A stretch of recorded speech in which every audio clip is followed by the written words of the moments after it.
Hey everybody, I'm Alex, and I'm going to be reviewing The Cost of Discipleship by Dietrich Bonhoeffer. Bonhoeffer was born in 1906 and served as a pastor and teacher during the rise of Nazi Germany. He viewed the Nazi regime as extremely dangerous for the life of the church. He saw how Christian leadership in his country had already become so infected with pride and worldly comfort that they were willing to rationalize away the commandments of Jesus and become simply a propaganda piece for Hitler's brand of angry, self-righteous, self-serving nationalism. Bonhoeffer felt it was his calling to defy any political system that justified oppression and any theology that backed up such a view, even if it cost him his life, which eventually he did. He originally was a staunch pacifist, but decided that it was his responsibility to try and help assassinate Hitler. He ended up being arrested, spent a year and a half in concentration camps and prisons, and eventually was executed. So you can see how this was a guy who could write a book called The Cost of Discipleship. For him, that's really not just a phrase. Following Jesus was something he actually did die for. He was a martyr. So this book, The Cost of Discipleship, is him laying out what it looks like to be a real disciple of Jesus. And he's on a mission to show how being an actual disciple is pretty different from a lot of people who are running around calling themselves Christians. Bonhoeffer's actually drawing a lot on Kierkegaard, who said that the greatest enemy of Christianity was Christendom, this social, political, and religious system that had watered down the gospel until being a follower of Jesus was easy.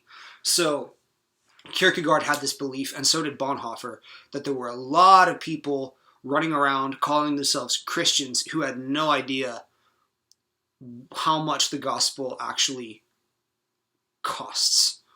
And it's made it difficult to really disciple people and bring them into a mature understanding of who Jesus is, because people don't realize, oh, this could cost me my life.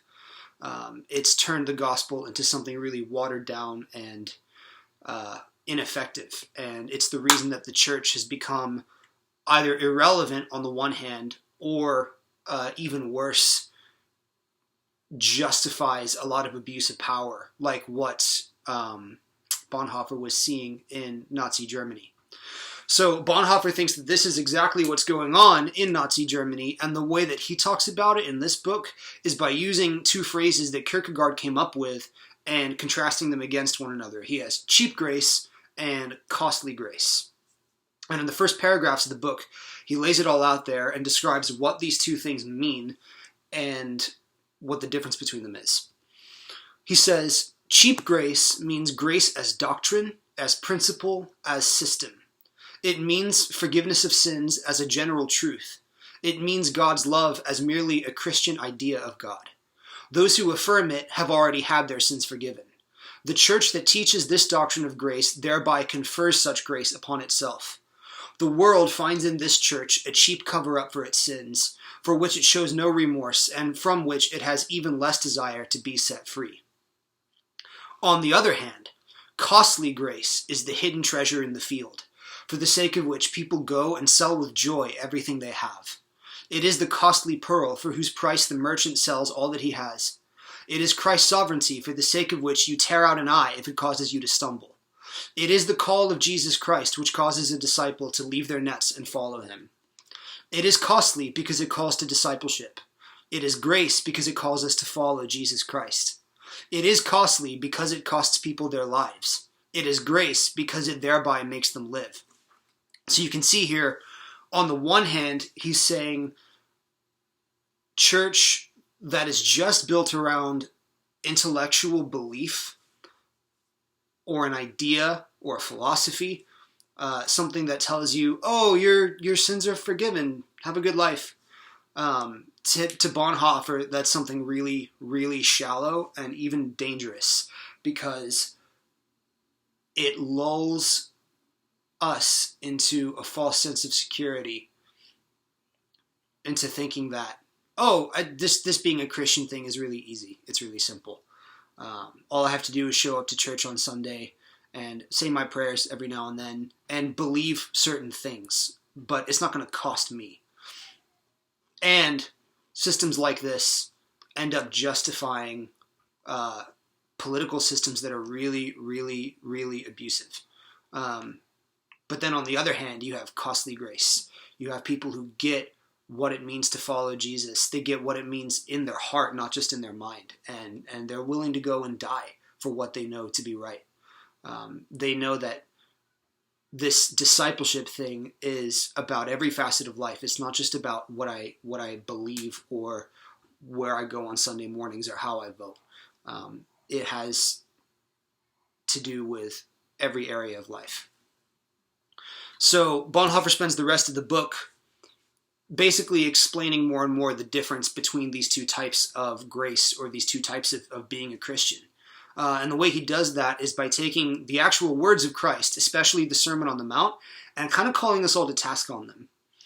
When Jesus says, love your enemy and bless those who curse you, do we really think that he meant what he said? Or are we going to try and find ways to explain Jesus' teaching away because it's scary to think about actually trying to love your enemy? The Christian who goes for the second option is surely falling victim to cheap grace. Or another example, how can Christians claim to follow the man who said, blessed are the meek, for they will inherit the earth, and at the same time support a political system that says, we deserve to have more rights and more money and more power than anyone else, and we're going to take our rightful place on top of the world, and we're going to keep it no matter the cost? There was a lot of that going on in Germany in the 30s. Bonhoeffer's essentially saying that doesn't sound much like Jesus. And that's where you're going to get into trouble if you're really trying to be a disciple, like he was. Because calling out the corruption of the world's political systems and the Christians who cave on their morals to support them is not going to make you a whole lot of friends.